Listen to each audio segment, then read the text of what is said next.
Meu nome é Neuza Moisés, que é o nome que eu uso normalmente, profissionalmente, porque meu nome é muito grande, Neuza Maria Nogueira Moisés, então eu uso o primeiro e o último. Como é que eu vim parar aqui, né, na área da saúde? É uma história interessante e um tanto torta. Eu formei em Sociologia pela UF, Universidade Federal Fluminense, na década de 70, 1974, e trabalhava fora da área até então e larguei tudo que eu fazia antes porque eu me determinei que eu queria trabalhar na área e fui buscar caminhos para chegar lá. Mas esses caminhos às vezes são meio tortuosos e diferentes. Foi o que aconteceu um pouco comigo. Eu não conhecia, mas alguém me conhecia na Universidade Federal Fluminense, aí no caso a professora Irene Galindo, e um dia ela aparece na minha casa e eu tinha, com um grupo de estudantes universitários, em 1974, criado a primeira ala de estudantes universitários de uma escola de samba no país, que era a ala dos universitários da Acadêmicos do Cubango. Hoje eu tenho 50 anos de escola e sou presidente do Conselho Soberano, que é o órgão máximo da escola. É uma responsabilidade, ao mesmo tempo um prazer e uma homenagem muito grande, né, para nós que começamos meninos nessa atividade e nunca mais saímos dela. Mas como é que começa essa história? A professora Irene Galindo chega na minha casa com um convite do professor Tomassini, da Universidade Federal Fluminense, que tinha acabado de assumir a Secretaria Municipal de Saúde de Niterói. E qual era a encomenda? Nós queremos uma socióloga com seu perfil, que tem inclusive esse pé na atividade comunitária, que é a escola de samba, que possa fazer conosco um plano de ação para o município de Niterói na área da saúde. E assim nós fizemos um plano de ação que foi pioneiro na época, e em 1978 ele ganha inclusive uma divulgação muito grande nacional, porque era o primeiro município que estava fazendo esse tipo de programação e planejamento. O plano foi um plano que durou e vigiu durante muitos anos, porque não tinha uma substituição, e o planejamento que foi feito nele foi um planejamento que foi sendo executado gradativamente no município de Niterói, a tal ponto que Niterói passou a ser uma referência nacional na área da saúde, porque tinha construído esse processo. E nesse processo, a professora Irene Galindo chega na minha casa e me encontra envolvida em panos e fantasia, enfim. E aí ela diz assim, eu queria que você fosse trabalhar conosco. Eu falei, não, peraí, é o seguinte, eu estou de férias, eu estou aqui cuidando da ala, do carnaval, eu sou presidente da ala, e eu só posso conversar com você depois do carnaval. Aí ela olha para mim e diz assim, quando eu vi ela estava sentada no chão junto comigo, cortando panos. E aí ela disse assim, tá bom, eu te ligo depois do carnaval. E eu achei que ela não ia me ligar nunca mais. Eu falei, eu sou louca, ela não vai me ligar. Mas não foi bem isso não, depois do carnaval ela realmente me ligou. E aí começa a minha história na área da saúde, né?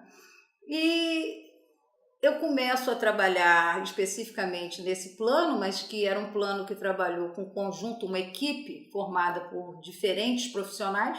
Tinham profissionais diretamente ligados à atividade da saúde e profissionais que trabalhavam em outras áreas mais voltadas para a área social. E fizemos o trabalho. Quando acabou o plano, teoricamente eu falei, bom, acabou também a minha inserção nesse grupo. Eis que o professor Tomassini me chama e diz assim, não, agora você vai ficar. A gente quer que você faça parte da equipe. E eu falei, mas eu nunca trabalhei com saúde, não é minha praia, eu não sei como é que eu vou poder contribuir. Ele disse, não, a gente já sabe como você vai poder contribuir, a gente quer que você fique no grupo. Nesse grupo fazia parte também Mário Dalpós e Maria do Espírito Santo Tavares do Santo, a Santinha, né? E da nossa amizade, inclusive, começou ali. E Niterói, na época, começou a trabalhar com as unidades que tinham o nome de Unidades de Saúde da Família, que era o médico de família de Niterói, né? E era voltada na figura, centralizada na figura do médico e do agente de saúde. Né? E tinha que ser feita todo um processo de treinamento e qualificação desses trabalhadores que eram oriundos das comunidades.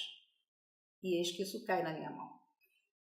Acabou se decidindo que a pessoa que deveria fazer esse processo era eu.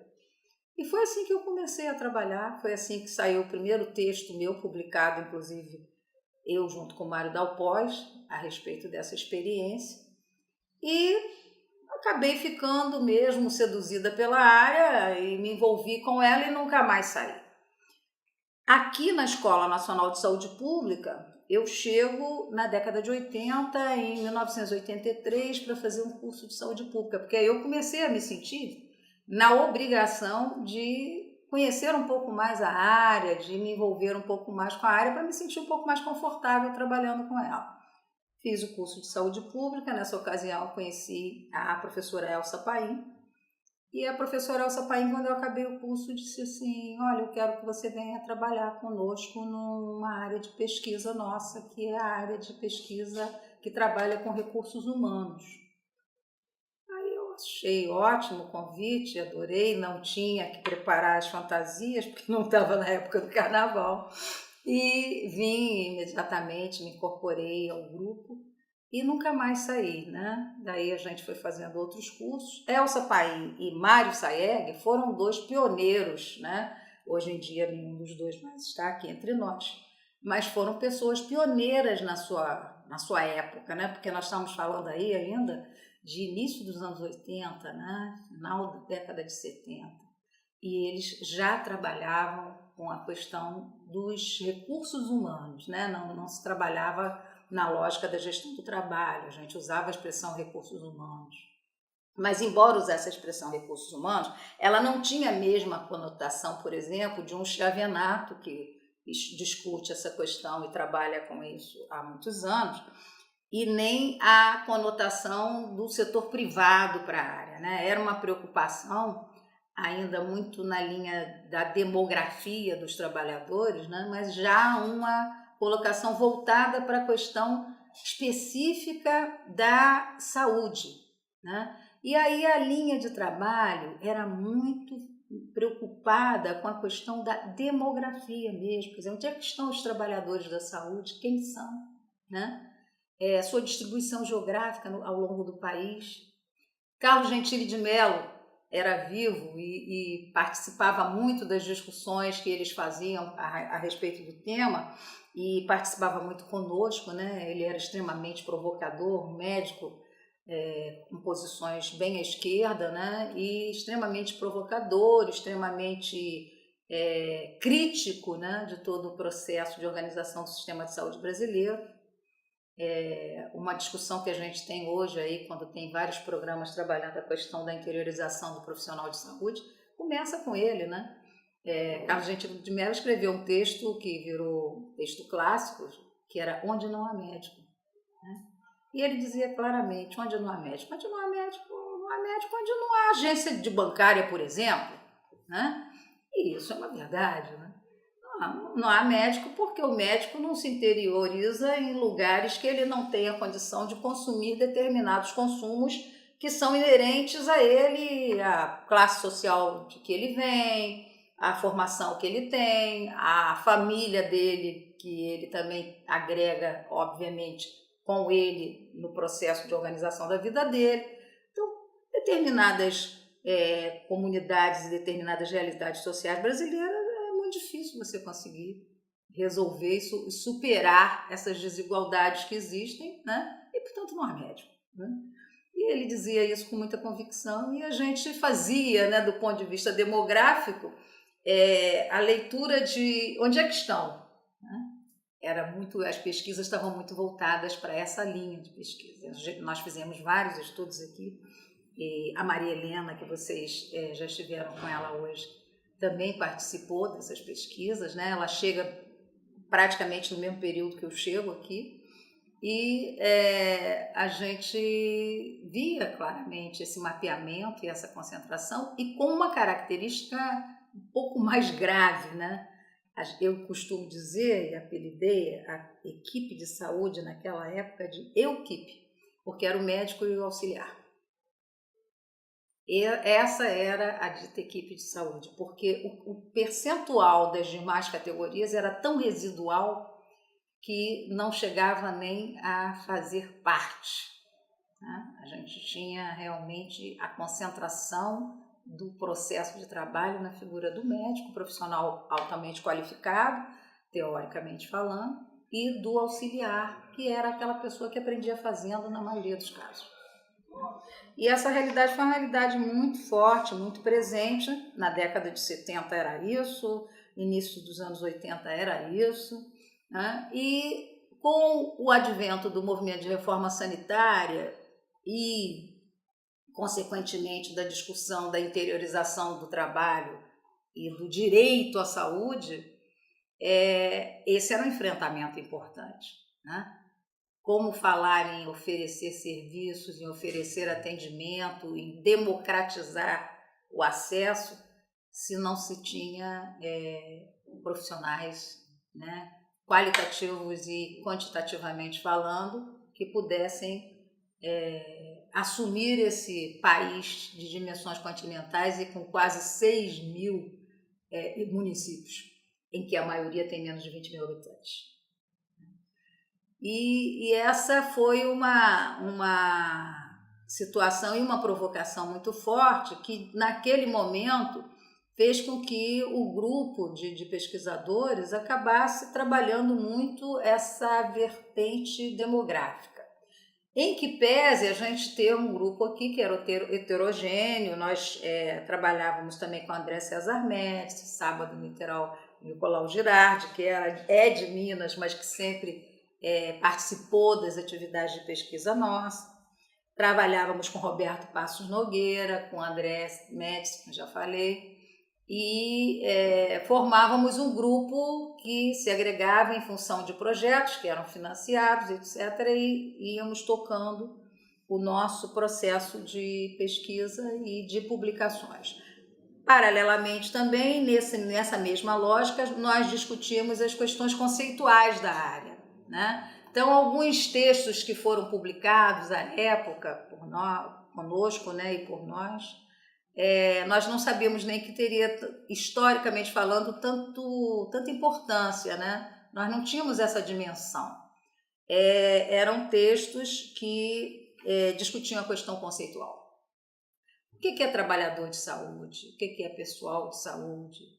Né? O que não é trabalhador de saúde? O que é uma equipe de saúde? Né?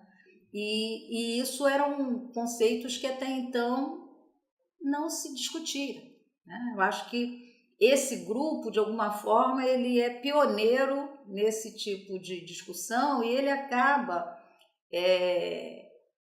marcando e consolidando conceitos, né, até então não trabalhados, né, e que vão ter uma importância muito grande para a delimitação de territórios na pesquisa também, né? De alguma forma, a gente também vai pesquisando e trabalhando com esses conceitos. Na América Latina, sem dúvida alguma, eu acho que o Brasil talvez tenha sido o que mais avançou por aí. Tem outros países na América Latina que trabalham conosco, que nós temos cooperação com eles, tipo Argentina, Chile, Uruguai, né? Mas a gente percebe assim que talvez aqui esse processo tenha sido mais marcante, né? E mais efetivo, no sentido de, com o apoio da OPAS, Organização Pan-Americana de Saúde, termos conseguido dar corpo não só à pesquisa, como também eventos internacionais que eram financiados pela OPAS e que nós participávamos, em que essas discussões se davam, e esses conceitos acabavam virando conceitos que eram discutidos por um grupamento maior de pesquisadores, né?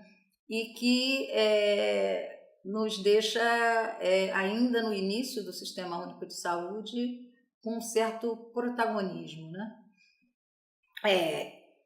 Entramos aos anos 80 com um processo crítico na área da saúde, né? A crise do sistema e toda uma movimentação envolvendo não só a academia, como gestores e trabalhadores, do que deveria ser feito para mudar o quadro e a situação que nós tínhamos. E essa mudança passa pelo movimento de reforma sanitária, que vai, né, se a gente fizer um corte bastante limitado, é óbvio que é bem mais complexo o processo, resultar no capítulo da saúde no âmbito da Constituição de 88, né? E, obviamente, que aí agregando-se um conjunto de pesquisadores e profissionais extremamente amplo, né? Mas nós continuamos ali, né, mantendo aquele grupo de pesquisadores que já estavam incorporados a essa discussão e que alguns até depois saíram, foram para outras instituições, mas mantiveram esse pé nessa discussão. Não posso esquecer do José Paranaguá de Santana, que também, naquela época, era nosso colega da OPAS e que hoje é da própria Fiocruz, né? E que também participou ativamente desse processo. E talvez até tenha sido Paranaguá, pela leitura que ele podia ter por estar na OPAS, trabalhando com a América Latina como um todo, né, começam também a surgir uma preocupação na qualificação e formação de gestores para essa área, né? E eu acabei sendo levada por ele a trabalhar muito nas coordenações dos cursos internacionais e nacionais de especialização em gestão do trabalho e da educação na saúde. E isso foi a tal ponto que até hoje eu estou envolvida com isso. Hoje o ProGESUS, o braço ProGESUS de qualificação de gestores acabou vindo para a Escola Nacional de Saúde Pública e ficando sob a minha coordenação, né? E a gente desenvolvendo um trabalho que envolve as 27 unidades, 26 unidades federadas e o Distrito Federal, né? Nós partimos de uma ausência muito grande de profissionais qualificados na área, praticamente um vazio, né, em que somente os grandes centros nós tínhamos uma disponibilidade um pouquinho maior, para uma situação em que hoje nós não temos nenhuma unidade federada do país que não tenha especialistas em gestão do trabalho e da educação na saúde, né? Nós saímos de um V0 de menos de 100 para hoje mais de 1.000 em 10 anos. Eu acho que isso também dá uma certa corporificação maior da área, né? E consolidação maior da área. Eu fui, ao longo desse tempo, eu sempre fui muito inquieta e desde que Tomassini me chamou para trabalhar na área em Niterói, eu nunca perdi o pé na gestão, né? Então, nós trabalhamos no município de Niterói. Lá nós montamos uma equipe, nessa equipe conheci Gilson Cantarino, de Alduaia. Gilson Cantarino assumiu o que foi, na época, o chamado Projeto Niterói, mas que depois dali saiu também, né, saíram as primeiras discussões a respeito das ações integradas de saúde, as AIS, né, que entrou para a história como AIS, né, Ações Integradas de Saúde, e eu acabei indo com ele também para a gestão, né? Daí, não só a gestão no município de Niterói, como também a gestão na Secretaria de Estado de Saúde do Estado do Rio de Janeiro, na época. E lá foi um grande observatório e laboratório também da questão da concepção da gestão do trabalho, né? Como fazer essa gestão do trabalho. O Gilson ocupou, enquanto secretário municipal, direções não só do COSEMES RJ, que era o Conselho de Secretários do Estado do Rio de Janeiro, como também do CONASEMES, né? CONASEMES, que era o nacional do conjunto de municípios, e, por último, o CONAS, que era o Conselho de Secretários de Estado, quando ele foi secretário de Estado, né? E a gente aí sempre marchou junto, trabalhou junto, criamos o primeiro manual do gestor, porque nós constatamos o seguinte: a cada gestão que se sucede no nosso país muda tudo, né? Zero parece que não tem memória anterior e aí começa do zero a se construir. E isso acontecia também no Sistema Único de Saúde no seu início, nos seus primórdios, né? Só que com uma complexidade muito maior e um risco muito maior, porque o sistema não era único nacionalmente falando, né? Então ele tanto era único no município de 10 mil habitantes, quanto no município de 500 mil habitantes, ou 1 milhão, 2 milhões, né? Como acontece nas grandes capitais. A maioria dos municípios tem menos de 20 mil, mas, enfim, esse 1% que tem mais de 500 mil, né? Tem um PIB muito maior do que o conjunto dos que têm 20 mil, 10 mil habitantes. E nós avaliamos o seguinte, que era preciso fazer alguma coisa para que houvesse, entre uma gestão e outra, uma passagem do bastão, né? Quer dizer, que não fosse simplesmente uma posse, mas que, olha, o SUS tem regras próprias, tem uma linguagem, tem um conjunto esotérico de saber que precisa ser compartilhado. E daí nasce o Manual do Gestor. Nós começamos a fazer o Manual do Gestor do COSEMES RJ, que era o COSEMES do Estado do Rio de Janeiro. O CONASEMES, quando o Gilson vai para o CONASEMES, faz a mesma coisa com relação ao conjunto de municípios brasileiros. E o CONAS, o Conselho Nacional de Secretários de Estado, também adota a linha de publicações para dar suporte aos gestores quando iniciam a sua gestão, né? Porque era, sem dúvida alguma, fundamental que pelo menos algumas questões fortes do sistema fossem democratizadas e mantidas vivas, independente de quem é o gestor, né, que assume aquele momento a gestão. Então, também a gente está junto nesse processo e faz esse trabalho.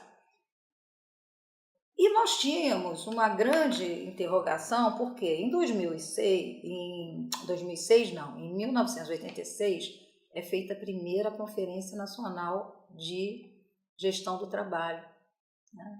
Depois, a segunda já é feita bem à frente, né, nos anos 90. E a terceira já mais recentemente, ou seja, não há uma periodicidade como há nas conferências nacionais de saúde. E entre essas conferências está lá, né, o organismo vivo funcionando chamado SUS. Então, essa preocupação e essas conferências começam a apontar as fragilidades do sistema na área de gestão do trabalho, né? E o campo amplia-se no sentido das pesquisas e etc. Hoje em dia, nós temos vários grupos de pesquisa importantes que trabalham no tema, né? Consolidam cada vez mais as pesquisas na área, e nós ficamos divididos entre a gestão e a academia, né? Na academia, eu acabei também me concentrando mais nas pesquisas que dizem respeito à gestão do trabalho e da educação na saúde, né? Foi quase que, digamos, um desdobramento natural das minhas interrogações e indagações quando no serviço, né? E a gente vê o seguinte, gestão do trabalho, que a gente está falando, não é a mesma coisa que uma organização privada gerenciando recursos humanos. Lá eles podem até dizer que é isso, é recursos humanos. Mas nós estamos falando uma coisa bem mais ampla, né? Que é o trabalho em saúde. Então, é um conceito mais amplo, é um conceito politicamente mais engajado, né? E que precisa estar dialogando com essa construção do sistema, né? Então, nessa linha, particularmente no meu caso, eu comecei a indagar, porque nós estávamos falando de alguma coisa que a gente achava que funcionava de uma determinada maneira, mas que nós não tínhamos certeza se era aquilo, né? E fazia-se reuniões dentro da estrutura do Sistema Único de Saúde, as pessoas discutiam, falavam, de alguma forma até planejavam ações, né? E o Ministério da Saúde tinha uma coordenadoria extremamente acanhada, que quando muito ela dava conta de fazer alguns financiamentos para pequenos projetos ou financiar cursos isolados, por demanda espontânea dos gestores. Então, numa situação dessa, quem tem mais capacidade de vocalização e mais poder político na mão acabava conseguindo mais financiamentos, natural. Né? Quem tinha menos, não tinha chance de pedir nada. E ainda mais num país como o nosso, dimensões continentais e com diferenças abissais de um estado para o outro, de uma região para outra. Então, nós começamos também a indagar, estamos falando de quê? Né? Que gestão do trabalho é essa? E nessa linha, de alguma forma, foi que nós começamos a provocar de que nós tínhamos que, além de qualificar o gestor, saber quem é esse gestor, onde é que ele está, o que ele faz, né? E nós, particularmente, estávamos discutindo com o Ministério da Saúde essas coisas e muito ansiosos por querer ter alguma substância de informação que nós não tínhamos. Nasce daí, em 2003, uma pesquisa que virou a Documenta CONAS número 1, como a gente vê, foi a primeira, né, foi pioneira, que era a estruturação da área de recursos humanos nas secretarias de saúde dos estados e do Distrito Federal. Bom, como o próprio nome diz, né, ela trabalhou com o universo, trabalhou com todas as unidades federadas e o Distrito Federal. Né? E eu dizia o seguinte, vamos procurar saber quem é esse gestor do trabalho e quem é essa secretaria na área de gestão do trabalho. O que está acontecendo?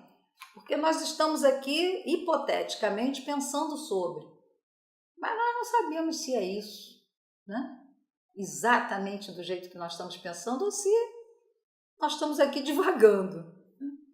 E conversando no CONAS, o CONAS disse, não, vamos pedir financiamento, vamos tentar ver se a gente consegue fazer uma pesquisa e tal.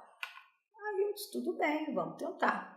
O CONAS fez gestão junto à OPAS, a OPAS topou, financiou, fizeram um acordo de cooperação conosco na ENSP, Escola Nacional de Saúde Pública, e eu fiquei como coordenadora pela escola, e o CONAS, porque aí nós fizemos uma coordenação colegiada, designou 2 técnicos do CONAS para, pelo CONAS também, acompanhar esse processo. E aí nasceu esse primeiro diagnóstico que virou pioneiro, porque não tinha nenhum antes, né? E em que nós fomos assim surpreendidos por alguns dados, né? E também desafiados por alguns dados. As duas coisas foram verdadeiras, a surpresa e o desafio. Coincidentemente, esse é um período da primeira pesquisa, 2003, em que o Ministério da Saúde cria a Secretaria de Gestão do Trabalho, que até então é um departamento. Né? Que importância tem isso? Na minha leitura, uma importância enorme, né? Porque nós estamos falando de uma coordenadoria, que era um órgão pequeno no Ministério, que algumas pessoas não sabiam nem que existia, né? Para uma secretaria. As secretarias são estruturas do Ministério que dialogam direto com o ministro.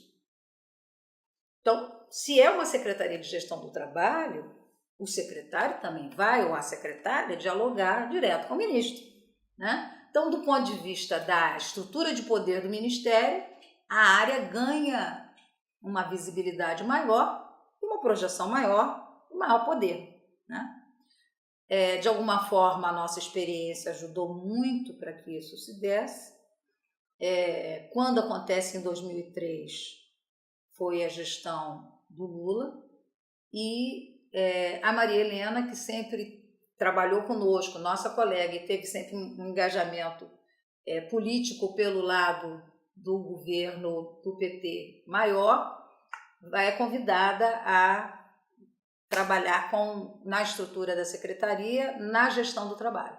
Né? Essa secretaria ganha realmente uma visibilidade no território muito maior do que até então, e a secretaria topa imediatamente, porque aí o CONAS disse assim, tá bom, fizemos a pesquisa, constatamos algumas questões importantes, mas e agora? Isso aqui é pesquisa que é subsídio para tomada de decisão, né? Então, é usar a informação para a tomada de decisão, que não é uma tradição na gestão pública brasileira. E aí eu me lembro que eu fui a uma reunião no CONAS, da Câmara Técnica de Recursos Humanos, o CONAS tinha uma Câmara Técnica de Recursos Humanos, e o Julinho diz assim, pegou os dados da pesquisa, ainda nem estava pronto o documento, botou embaixo do braço assim, vamos lá na sala da Maria Helena, vamos conversar. E fomos para o Ministério da Saúde, e o Júlio disse assim, olha, está aqui, pesquisa feita, agora a gente não está achando nada, agora a gente achou na pesquisa. Quero saber como é que a gente vai enfrentar, porque tem muito problema. E se o Ministério não fizer nada, o CONAS vai fazer alguma coisa. Aí a Maria Helena disse, não, nós vamos enfrentar, sim. Então vamos fazer juntos. Aí nós dissemos, então vamos botar o CONASEMES também. Né? Ou seja, estados, municípios e Ministério da Saúde. Então, numa ação tripartite, começaram a sair na Secretaria de Gestão do Trabalho um projeto político, né? Propostas que tinham claramente um projeto político que embasava para que os estados fossem estruturando as suas áreas com maior densidade e também podendo contar com alguma ajuda do ponto de vista do financiamento, né?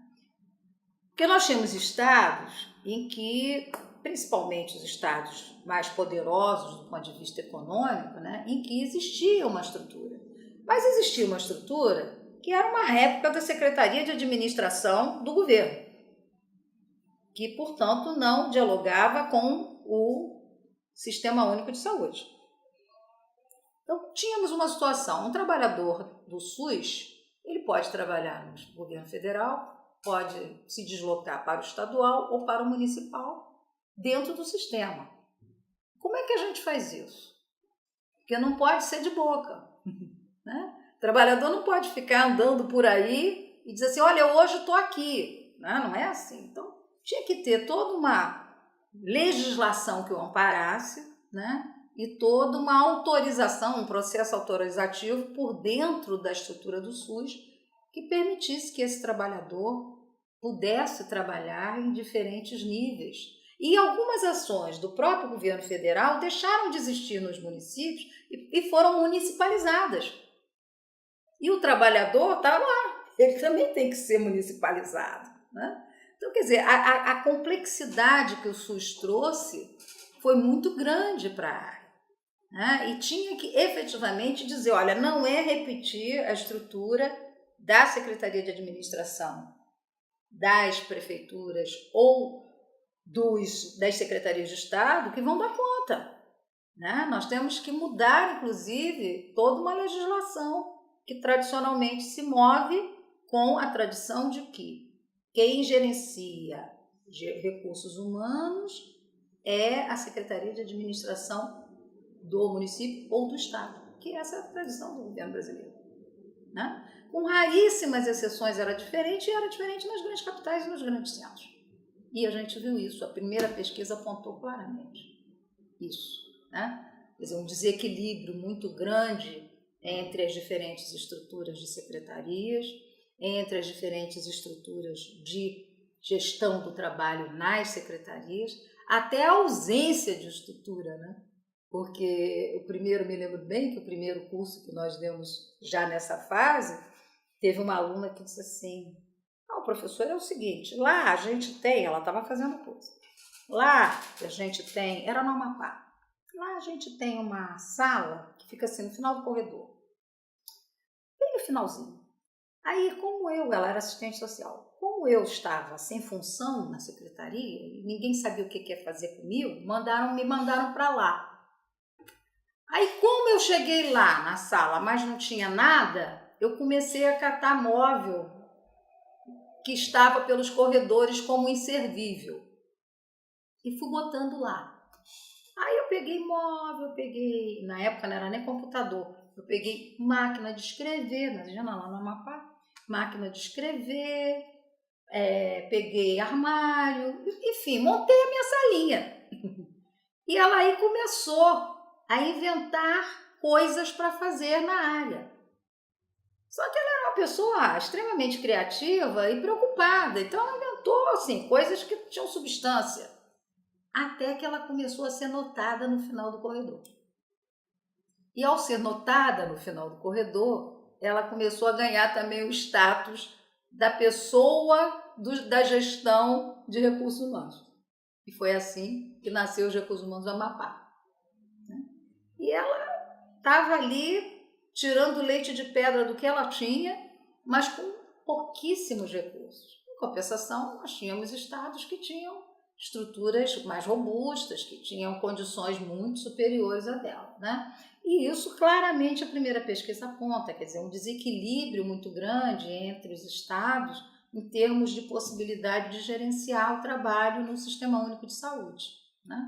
E também a gente percebe o seguinte, que não tinha, assim, por parte do gestor, uma preocupação maior com isso, né? A preocupação era sempre a ponto, atendimento, mas independe de se para atender, eu preciso de gente que sabe fazer as coisas, eu preciso de organizar processos de trabalho. Isso estava distante da leitura, né? E os problemas se acumulando, mas sem que houvesse uma visão maior para essa área. Eu acho que o fato de a Secretaria do Ministério ter sido criada nesse momento, aliada à pesquisa ter acontecido também nesse momento, foi um diálogo extremamente rico e poderoso, né? Porque não tem como negar, é muito difícil a gente conseguir perceber e avaliar o conjunto de municípios brasileiros em relação a essa questão, né?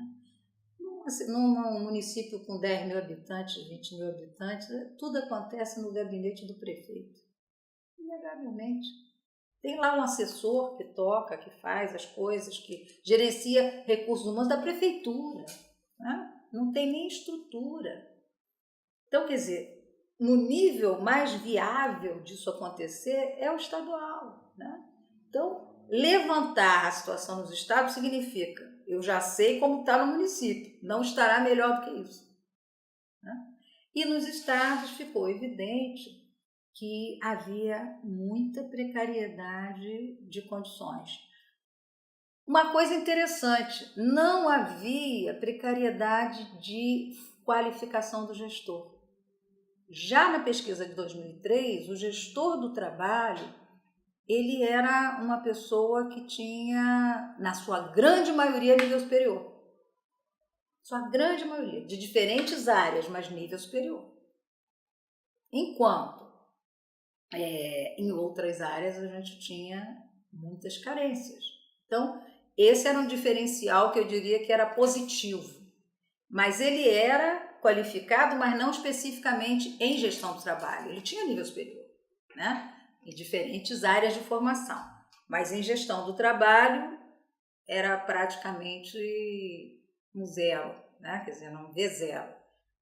Então, os cursos nascem como um apoio, um suporte para que essa clientela pudesse se qualificar e melhor se envolver com as questões de gestão do trabalho.